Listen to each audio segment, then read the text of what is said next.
नमस्कार। चलिए आज एक ऐसे दर्शन की दुनिया में चलते हैं जो हजारों साल पुराना तो है, लेकिन उसकी आत्मा, उसका कोर आज के मॉडर्न साइंस से भी कहीं ज्यादा गहरा है। आज हम जैन धर्म के इसी वैज्ञानिक रहस्य को समझने की कोशिश करेंगे। सोचिए, क्या दुनिया का सबसे साइंटिफिक फिलॉसफी हजारों साल पुराना हो सकता है? आज पूरी दुनिया नॉन वायलेंस, मिनिमलिज्म और एटॉमिक साइंस की बात कर रही है। लेकिन एक ऐसी फिलॉसफी थी जिसने इन सारे सिद्धांतों को, इन आइडियाज को बहुत बहुत पहले ही समझ लिया था। इसका सबसे पहला और सबसे जरूरी सिद्धांत है अहिंसा। और ये सिर्फ फिजिकल वायलेंस की बात नहीं है, बल्कि अपने मन से, अपनी बातों से और अपने कामों से भी किसी को दुख न पहुंचाना। दूसरा है मिनिमलिज्म, जिसे अपरिग्रह भी कहते हैं। मतलब सिर्फ जरूरत से ज्यादा चीजों को इकट्ठा ना करना ही नहीं, बल्कि अपने मन को भी अटैचमेंट से, मोह से आजाद रखना, एक सिंपल लाइफ जीना। और तीसरा, जो हैरान कर देता है, वो है पदार्थ और जीवन का बिल्कुल माइक्रोस्कोपिक ज्ञान। जरा सोचिए, हजारों साल पहले बिना किसी माइक्रोस्कोप के ये जान लेना कि पानी के एक बूंद में भी अनगिनत जीव होते हैं, कितनी गहरी, कितनी साइंटिफिक सोच रही होगी। ये वही दर्शन है जिसने बिना हथियारों के बड़े बड़े सम्राटों के दिल जीत लिए। आज हम बात करेंगे उन्हीं की जिन्हें दुनिया जैन कहती है। पता है ये शब्द कहां से आया? ये जितेंद्र से आया है, जिसका मतलब होता है वो जिसने अपनी इंद्रियों को, यानी अपने मन और अपनी इच्छाओं पर जीत हासिल कर ली हो। तो ये पूरा का पूरा दर्शन ही सेल्फ कंट्रोल पर बेस्ड है। देखिए, अक्सर लोगों को लगता है कि जैन धर्म की शुरुआत भगवान महावीर ने की थी। लेकिन सच तो ये है कि ये धारणा बिल्कुल सही नहीं है। इसकी जड़ें हमारे लिखे हुए इतिहास से भी कहीं ज्यादा गहरी हैं। जैन दर्शन को अनादि माना जाता है।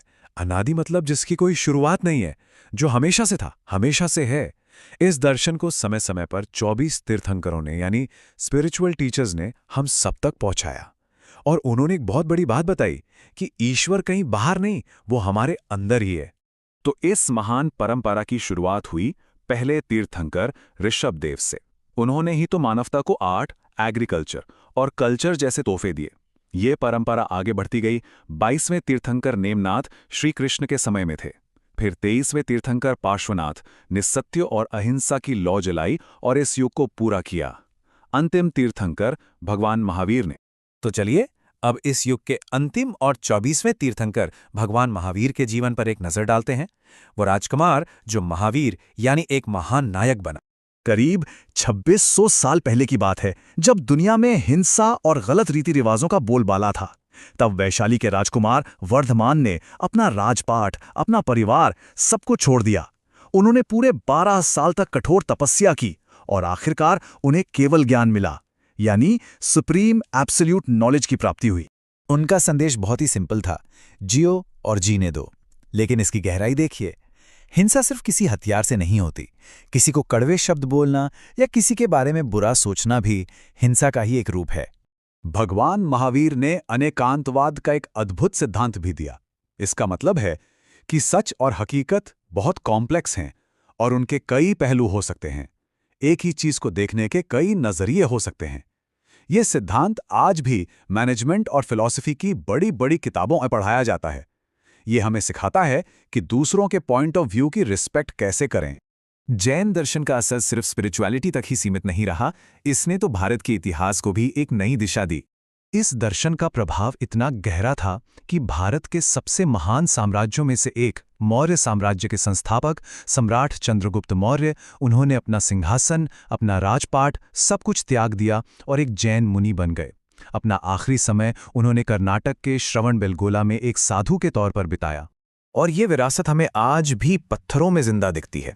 चाहे वो श्रवणबेलगोला में 57 फुट ऊंची गुम्तेश्वर की विशाल प्रतिमा हो, या फिर राजस्थान के दिलवाड़ा मंदिरों की वो हैरान कर देने वाली संगमरमर की नक्काशी। एलोरा की गुफाओं से लेकर खजुराहो के मंदिरों तक जैन आर्किटेक्चर ने भारत की कल्चरल आइडेंटिटी बनाने में बहुत बड़ा योगदान दिया है।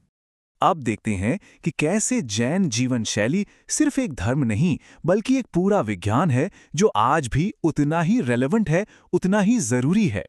आज की दुनिया जिसे इंटरमिटेंट फास्टिंग कहती है, जैन समाज वो सदियों से करता आ रहा है। सूर्यास्त से पहले भोजन, ये सिर्फ कोई नियम नहीं है, ये बेहतर डाइजेशन का साइंस है। ठीक वैसे ही पानी को छानकर पीना, ये सिर्फ जीवों की रक्षा के लिए नहीं, बल्कि ये माइक्रोबायोलॉजी का एक एंशिएंट प्रिंसिपल है जो हमें बीमारियों से बचाता है, हमें स्वस्थ रखता है। लेकिन इस प्राचीन दर्शन का प्रभाव सिर्फ इतिहास तक ही सीमित नहीं है। आज के मॉडर्न इंडिया को बनाने में भी इसकी एक बहुत ही अहम भूमिका रही है। ये आंकड़ा शायद आपको चौंका दे। भारत की आबादी में 1% से भी कम होने के बावजूद जैन समुदाय देश के कुल टैक्स रेवेन्यू में 20% से ज्यादा का योगदान देता है। ये सिर्फ बिजनेस में सफलता की कहानी नहीं है, बल्कि ये इस समुदाय के अस्तेय यानी ईमानदारी और अनुशासन जैसे कोर प्रिंसिपल्स का सबूत है। व्यापार में लीडरशिप के साथ साथ इस समुदाय ने देने का, समाज को वापस लौटाने का एक कल्चर बनाया है। हजारों गौशालाओं और सबके लिए मुफ्त अस्पतालों से लेकर बड़े बड़े एजुकेशनल सेंटर्स तक इनका योगदान समाज के हर वर्ग तक पहुंचता है। ये इस बात को सच साबित करता है कि कमाना हुनर है, पर बांटना संस्कार है। तो कुल मिलाकर बात यह है कि जैन धर्म सिर्फ एक पूजा पाठ का तरीका नहीं है, बल्कि ये जीवन जीने की एक कला है, एक आर्ट ऑफ लिविंग है। यह सिखाता है कि महानता किसी को दुख पहुंचाए बिना, किसी को नुकसान पहुंचाए बिना भी हासिल की जा सकती है। और अंत में हम एक सवाल के साथ इस चर्चा को समाप्त करते हैं। क्या असली ताकत, सबसे बड़ी ताकत, किसी एक भी जीव को नुकसान पहुंचाए बिना हासिल की जा सकती है? जैन दर्शन का जवाब है हाँ, बिल्कुल की जा सकती है।